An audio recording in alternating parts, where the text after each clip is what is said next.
Welcome back, you beauties. I think you can see how excited I am for this conversation because we are joined by one of the most, I'm going to say, fearless watermen on the planet, and it is a blue planet, Matt Bromley. From near-death wipeouts to riding waves, bigger than buildings, really. Matt's journey is a powerful story of courage, of resilience, and most importantly, purpose. And with a deep love for the ocean, obviously, and a strong sense of faith, he must have it, and a passion for storytelling. We've seen him turn fear into fuel, and he's helping so many others do it. So can we get a round of applause for our fear master, Matt? But before I let you speak, my friend, before we get into what exactly big wave surfing is and why he is just so crazy, we thought we'd show you what this extraordinary human being gets up to on a regular basis. Take a look at this.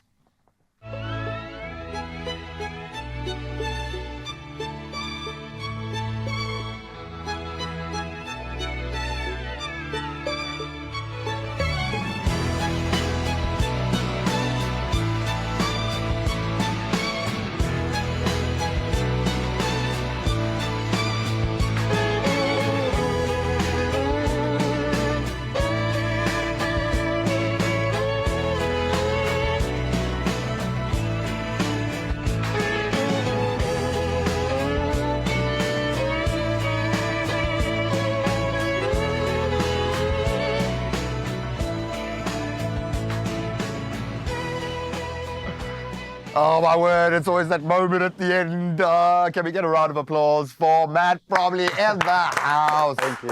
Oh man, I wish we had a live studio audience that was just lifting the roof, dude.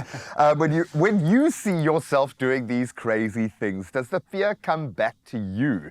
How does that sit when you watch yourself doing these insane waves?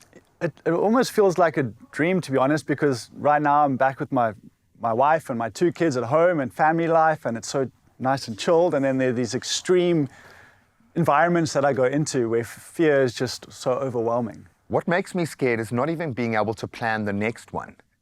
You have to keep yourself on this knife edge the whole time, and you are the most chilled human being. You've just brought this awesome energy into our space, which is so great, but there must be a switch. So how do you prepare for something that you can't really prepare for?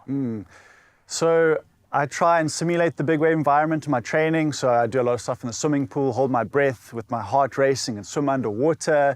I visualize the waves long before they happen. So I put myself there before I go there. I try build this foundation of readiness so that when the storm happens, I just pull the trigger, everything's in place. I'm strong, my mind's ready, and I'm ready to go and charge those big waves. Brom dog. I was wondering when I would feel the need to call you that. Now I feel like I need to call you that. I'm banging tables and everything because I'm so excited. What you're talking about is a blueprint for life, dude. As simple as that. You've got to have that platform of readiness, that basis point. I love that. Why? Why do this? What was the first big wave, and why did you feel you needed to conquer it? So I do it. I believe I've been created to surf big waves, and when I'm out there, even though I do get really scared, I feel this deep sense of peace that I'm exactly where I'm supposed to be. And that's an incredible feeling when the sense of purpose is just oozing out of every pore. And I quickly want to share a little bit about my first session at Dungeons, because that was where it all happened for me. I went out into the deep on the boat off Seal Island. It was so scary. And I was sitting out there with the pack, and the whole horizon went dark as a huge wave crashed, and I was met with my worst nightmare. And I had 5 30-foot walls of water crash over me, and I felt like I was near to drowning. And as I was paddling to get out of the water, another huge wave came, and I happened to be in the perfect spot, and I caught the ride of my life at that time. And that set me on the trajectory to start chasing these big waves. How different could it have been if you had chosen a different path? The easier path, the panicked path, the reactionary path.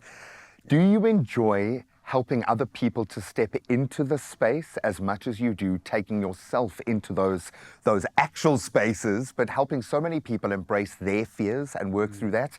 Which do you find more fulfilling?